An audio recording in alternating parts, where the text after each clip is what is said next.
There is only one thing on this earth more powerful than evil, and that's us. Hi, I'm Nicholas Brendan, and you're listening to the Buffy Back Issue bin. Welcome back to what I guess we're going to call the Buffy Back Issue bin. Yep, it's a way better title. And it's still up in the air. It doesn't really matter. It'll be the same show no matter what. Will it have fancy alliteration, or will it just be a different thing? I like the alliteration. Alliteration makes everything more fun. It makes me feel like I'm Stan Lee. Really? All Stan Lee did in the early days was alliteration. Reed Richards, Matt Murdock, Peter Parker, Sue Storm.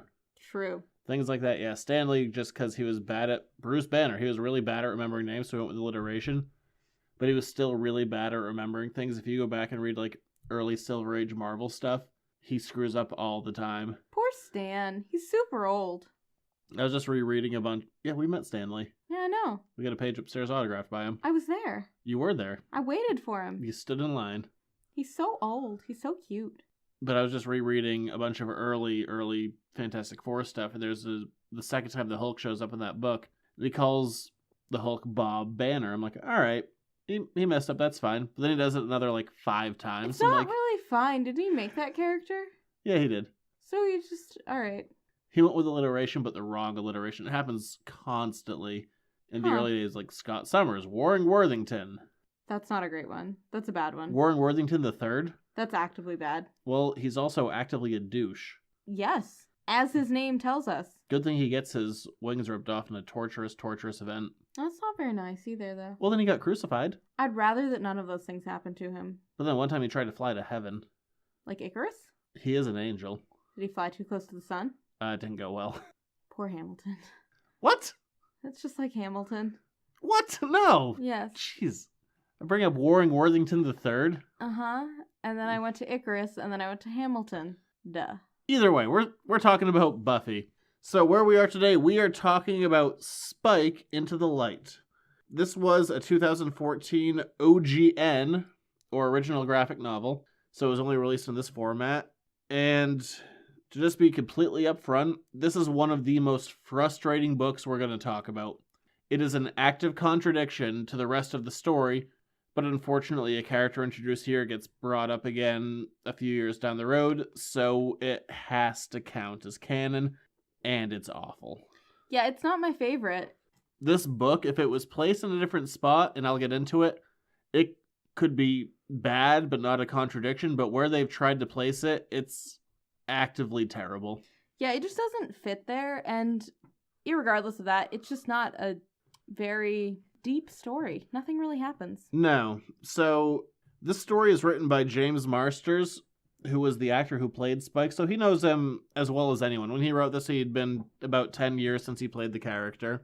The voice is spot on. The voice of Spike that we hear in this, I really like it. The voice is spot on with bad writing. Whenever Spike talks, I'm like, stop. Right, but I can hear Spike saying all those things. Yeah, he's not a writer. He's an actor. Oh, he's a songwriter? Okay, he's not a comic writer. No, he's not. Well, he is, but just not a good one.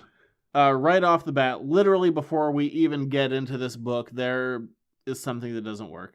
This book states that this story takes place near the beginning of Season 7 of Buffy the Vampire Slayer. With a picture of boots next to it. It can't. It cannot take place where it says it takes place based on the art. Right, because in this story, we see Spike with his coat. Which sounds minor, but there's a major part about 2/3 of the way through Buffy Season 7 where Spike gets his coat back, gets his agency back, and gets some balls again. Right, and up until that point, he's really been cowering in a corner because he got his soul back, and that has really... So he went crazy with hallucinations and killing a bunch of people, and then just crying... in a corner. In the basement. Well, I was going to say like a bitch. Oh, poor Spike. And getting his coat back is getting his agency back. Right. So the fact that Spike has his coat in this means that this cannot take place where this says it takes place. Also, he was kind of murdery in the beginning of Season 7 and kind of crazy, so that doesn't even work. Right, and the Spike that we see in this is very much in control of his own actions and... kind of unconcerned with the rest of the world, and we'll get into why it doesn't even work later in Season 7, but if we were going to play the Season 7 game, and also, if you're reading this, I'm playing along, I'm saying it takes place in Season 7 of Buffy. This story would take place after episode 15, Get It Done, when Spike gets his coat back, and before Storyteller, when Andrew is filming himself and kind of telling sensationalized versions of the story. After that, things get too tight for Spike to disappear for any amount of time. Right, because the whole point about this graphic novel is that he's not in Sunnydale. Sunnyvale? Yeah, yes, that's the town that he lives in. I almost said Sunnyvale because it's Greenville that he's in. And so he's not in Sunnydale. But the whole premise is that Spike has left Sunnydale for a little while.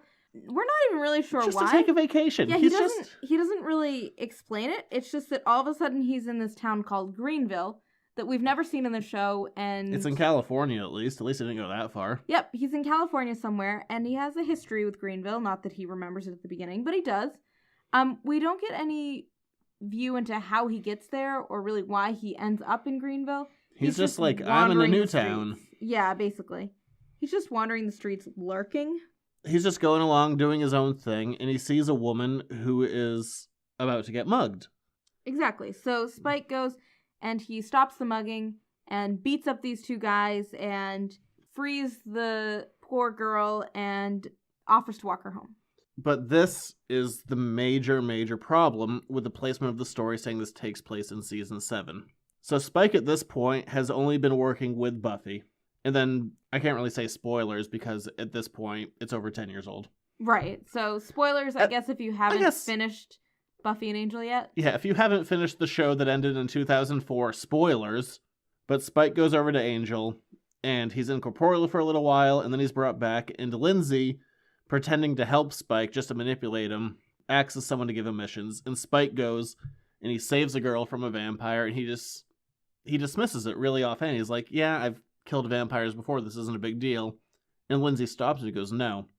Every time you've ever killed a vampire, it was with an ulterior motive, and it was always to impress a girl, meaning Buffy. And it's a very small moment, but a very significant moment in Spike's history, the fact that he's doing something for more than just trying to impress Buffy, and he's becoming more than just that. Yeah, that he's actually kind of growing into his soul, and that he's becoming a good person, for lack of a better term. But in this, he just saves a girl with that same kind of determination that he shows in Angel once he gets his body back. So this completely diminishes that significant change. And he's going to do something later on that just reinforces that lack of change. And this just doesn't work. If you want to know where this story should take place, where it's not an active contradiction to Spike's growth as a character, if we're going along and we talk about, and we will, Spike, A Dark Place, which is a miniseries that just stars Spike, involves him getting away from his previous life and trying to grow as an individual. But the moral of the story is that nothing still happens in this, so... Yeah, this is... If it wasn't for a new character being introduced... And when this character came back into the comics, my thought was, so that Spike book has to count.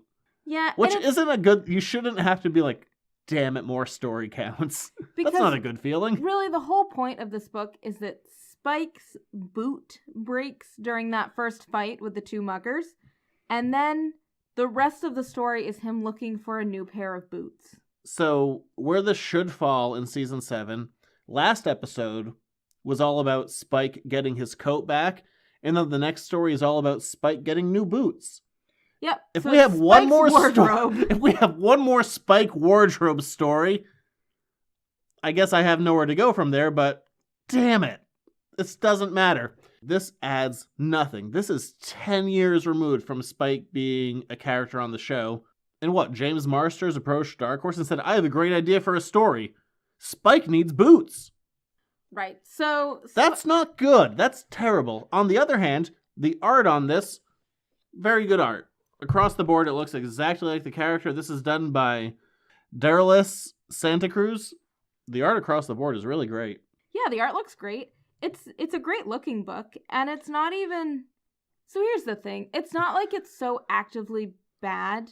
It just doesn't really go anywhere. I think it's actively bad based on placement. Okay. If it was placed in a different spot, it would just be boring. So Spike rescues this girl. Her name is Dylan, as in Bob Dylan. And she's an artist. She's a painter, we find out. And so she loves the light. And she had to move away from Minnesota because there was no light. So she moved to California. I guess her look and kind of personality is supposed to be based off of James Marsters' wife. Oh, that's really sweet, actually. Who's like half his age. That's still really sweet. Good for James Marsters. So he walks Dylan home, and he says that he's looking for a fresh start because he doesn't have a girlfriend. And he's kind of on the rebound. So he and Dylan kind of hit it off, and he tells her his real name is William. Spike has always been portrayed as this hopeless romantic, and especially when he gets his soul back and he's like all apologetic towards Buffy, like everything I did before is the worst, and please forgive me, and all of this crap. This doesn't fit. No, this doesn't fit towards the hopeless romantic who has this belief in this eternal love that will be cleansed in fire at the end of this series. Right. It would even make more sense if he somehow left Sunnydale to go on a quest to be worthy of Buffy's love or something like that. Something, redeem himself for his soul, do something towards that end. But really, he's just wandering around and finds himself in this random town. And he's horny? I guess. And really likes this girl. This is like in the last season after they broke up when he was just banging floozies to make her jealous.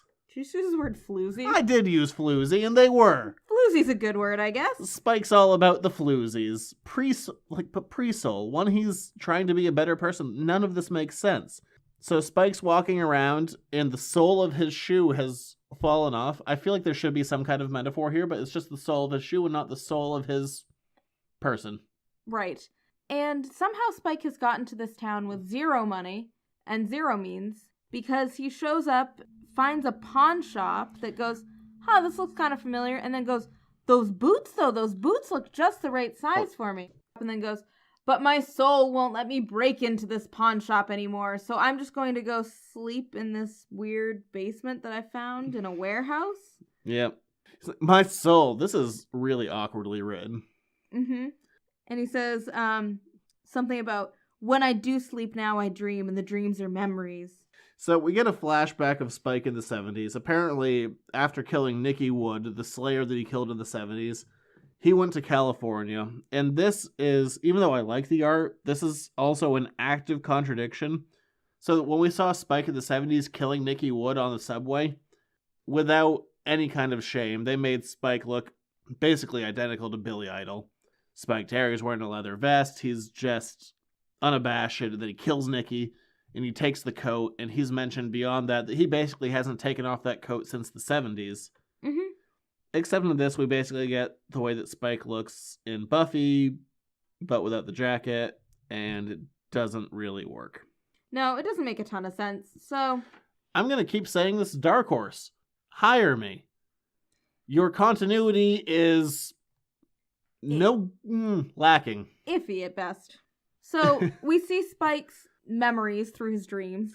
So apparently after he killed Nikki Wood, Drusilla went off to brag to Darla that he killed another Slayer, because Darla was around when he killed the last one in the Boxer Rebellion. And Spike found 3 friends. I'm assuming they're vampires, but we don't really know. They go marauding around and end up pulling a bunch of jobs and getting a lot of money, but they don't want to take the money with them, so at their For some reason, these are like weird pirates where they just bury the treasure? Exactly. They literally buried the treasure in the last crime scene that they were at, which happened to be a pawn shop. And so Spike wakes up from his dream suddenly and realizes that that's the same pawn shop that had the boots that he liked, that somehow he knew were the right size. That's very confusing. Yeah, he complained about the muggers. He's like, your feet are too small. He's very up on shoe sizing. I'm like, Spike also not a very tall guy, so I don't think he has like huge feet, but whatever. Whatever. So Spike realizes that there's $100,000 that he buried in the floorboards of that same pawn shop. Because apparently he needs $100,000 to buy shoes. Doesn't everybody? No! And so he's like, back in the old days, I could have just murdered and robbed and done all of that, but I can't even lie now without my soul hurting. Which also is kind of weird because where this story has to be placed based on kind of Jack and just storytelling, we've kind of moved beyond, and I've said it before and I'll say it again, Spike being a bitch. Mm-hmm. And he's kind of a bitch. He's very complainy, and a lot of it's inner monologue, so you can't really fault him for complaining to himself. But at the same time, as a reader, it gets kind of old, the fact that he's like, I can't murder. I still can't murder. I still can't murder. Literally within the last episode, he went into this hardcore brawl with the demon, snapped his neck, lit a match off of his skull. So, like, a fight like that is good for the soul or something like that. And it was super cheesy, and he just, like, sucked down a cigarette, and it was supposed to be, like, super active. Now he's like, I can't steal these boots.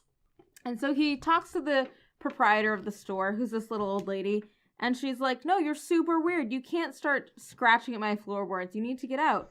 Which I'm kind of with her on that one. She just hits it with a broom. Yeah, if someone walked into my store and they started, like, scratching at my floorboards, I'd be like, yeah, no. By the way, where is your store?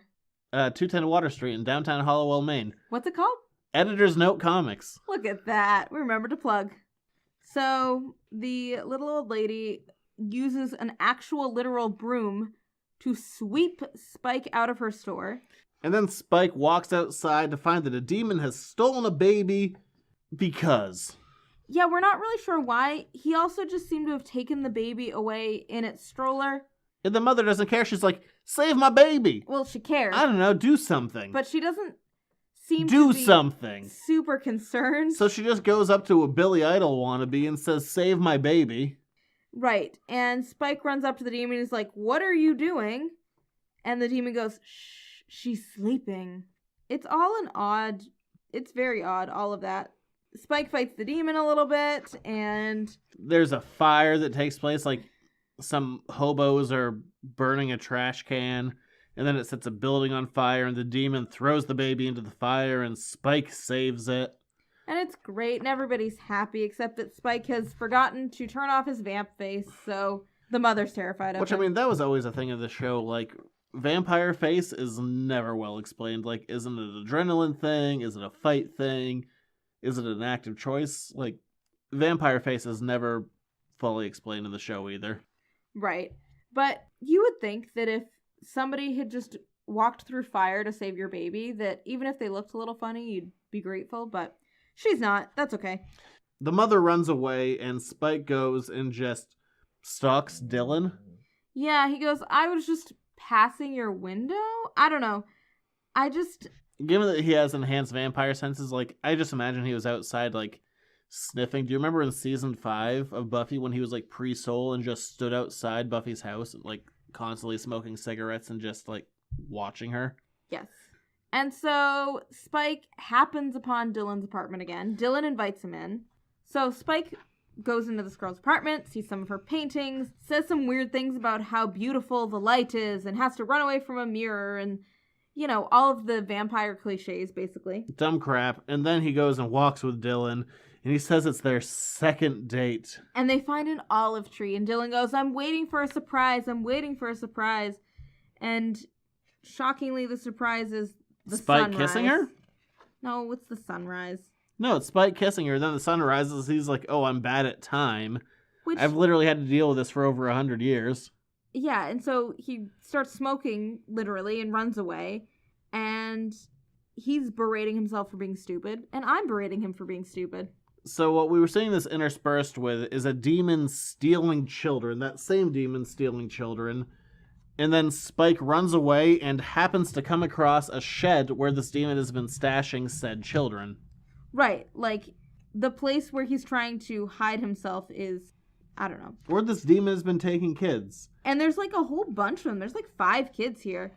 And then Spike decides that he's gonna fight this demon. And the demon says, get away from my family. So evidently, we're supposed to assume from this that the demon has been stealing the kids not to eat them or, I don't know, turn them into slaves or something, but because he wants a family. So we'll skip a bunch of this because it's totally pointless. There's a really boring fight.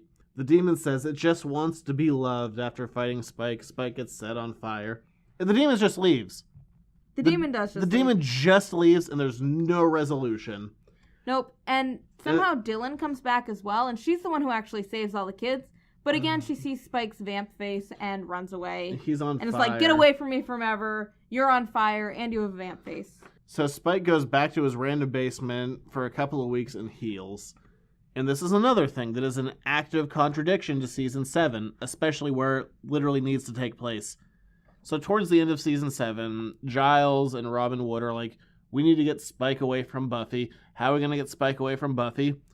Apparently, according to this story, he'll just fuck off for a couple of weeks. So is it that hard to do? Evidently not. And you would think that if Spike were really that hurt and that sad, that he'd go back to things that are familiar. He'd go back to Buffy, because we don't really get a reason why he left Buffy. This isn't a good story. This is a bad story. Yeah, it's not great. I can't wait till we get to stuff I actually enjoy, because the only reason we're doing this show is because there are good stories out there, but we just haven't gotten there yet. My God. But we do get the resolution to one of the problems, Jesus. which is the boots. The most important problem. So Spike goes back to this pawn shop. He's like, hey, there's $100,000 buried underneath these floorboards. And so the husband is there this time, and the husband decides to search under the floorboards, finds the $100,000. The wife goes, good, you found it in my store, it's all mine, get out. Yeah, of course. And if she's renting that space and that's their money, definitely. Spike's in the wrong. And so Spike is sad and goes just wandering away, and the husband comes running out and goes, I saw you the other day looking at these boots in the window. You can have them as our thanks for giving us $100,000. Here's a pair of boots that were in a pawn shop. And Spike's like, sounds good. All's well that ends well. That's not a thing. I guess I'll go back and fight the first now, because that's, actually important. Now that I have my boots. Actually, to be fair, at the very end of this, he doesn't even put his boots on.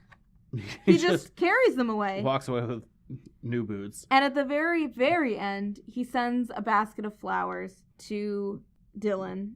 And he leaves a note that says, a goodbye gift from the land of the living.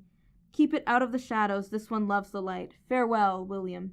Which is A, creepy, and B, doesn't have anything to do with what he and Dylan have ever talked about, which makes this super confusing for Dylan, I'm sure. This is a terrible story.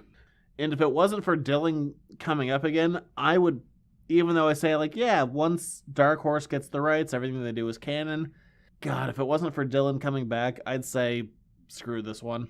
Yeah, you don't really need to read this one. If you do really enjoy the character of Dylan and you want to find out where we first meet her... No one enjoys the character of Dylan, because she's in 2 stories, and in both cases, it's inconsequential. Okay.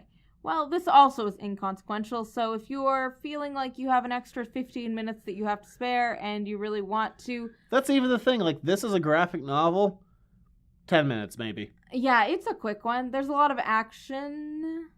The art's good, but it has no resolution. The fights don't go anywhere. Spike loses, the demon leaves, and then he's just gonna go keep on doing his thing in Greenville, I guess, because... So I'm not really sure, where the demon went, and whether or not he's going to keep stealing children, and what he wanted to steal the children for. All very confusing. But we don't answer any of those questions. Yeah. God, I can't wait to get to post-show shows. Soon. We're making our way there. So, Frey was good. This one not so great. We'll keep moving on. Next week we're going to be back for kind of small vignette stories, but it will be at least moving forward. Exactly, which is always a good place to be. Until then, you can find us over at editorsnotecomics.com on Facebook, Instagram, and Twitter. If you want to find any episodes of the show early, you can find it over on Patreon. And that's about it. Well, the show is also on YouTube, and I am, of course, at a physical comic book store location at 210 Water Street down in Hollowell, Maine. And I'm there sometimes. Until then, I don't know, buy new shoes, I guess. That's the point of this story. Sounds good to me. Bye. Try not to abandon everyone in the middle of a massive apocalypse. Again, another good life lesson. Until then, we'll be back. Bye.